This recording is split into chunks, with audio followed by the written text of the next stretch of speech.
New regulations are about to be released to potentially cut down on the number of homeowners who lose their fire coverage because their insurance company refuses to insure them. However, several consumer groups warn the proposal includes one big loophole. 7 on your side's Michael Finney joins us to take a closer look. Michael. Yeah, I'm Dan. The latest statistics show more than 200,000 California homeowners lost their fire coverage in 2020 alone. Now, these new regulations being looked at are seen as a step forward, but there are concerns tonight they do not go far enough. This 1-acre property and home in Calaveras County has belonged to Mike Betancourt and his wife, Mary Ruth, for 30 years. We asked them what their home means to them. Well, everything, actually. Along with my wife, this is all I need in life. They've done everything possible to keep their home fire safe. They cut down the vegetation surrounding their home and kept trees to a minimum. The California Department of Forestry recently gave their home a passing grade for fire protection. The couple, however, received a notice in January from Allstate informing them they would need to make changes to the small overhang of their roof to improve fire protection or risk losing their fire coverage, which would expire in July. The couple agreed to pay a contractor $6,000 to get the work done.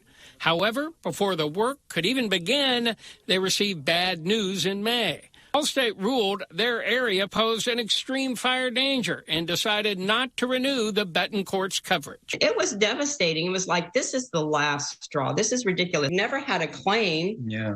And then they just say, okay, we're going to drop you. The law passed by then-Senator Ricardo Lara in 2019 imposed a temporary moratorium on non-renewals in both 2019 and 2020. But that moratorium has now expired. Now, Insurance Commissioner Lara is poised to introduce new protections sometime before the end of summer. He's proposed forcing all insurance companies to offer discounts for homeowners who take steps to alleviate fire danger. Consumer Watchdog estimates 60% of insurance companies currently don't offer such discounts. And it's absolutely critical for our entire state, for the entire insurance market, that consumers are given the right incentives to protect their homes from fires. The proposal also calls for greater transparency about the fire risk scores homeowners receive and disclosures about what they can do to decrease their fire risk score. But it does not prevent an insurance company from refusing to renew a policy, even if they've taken all the necessary steps to mitigate fire danger. He should be sticking his neck out for consumers, saying you cannot cancel policies without at least considering these steps. And that's what he's not doing. Among those who have lost their fire insurance is former Insurance Commissioner Steve Poizner, who wrote this op-ed in the LA Times calling for reform. Lara defends his proposal, telling 7 on your side, these regulations will drive down costs for consumers who make their properties and communities safer and will increase competition for consumers' business. The Betancourts think he needs to do more. In most cases, you're spending a lot of money to comply, and now they drop you.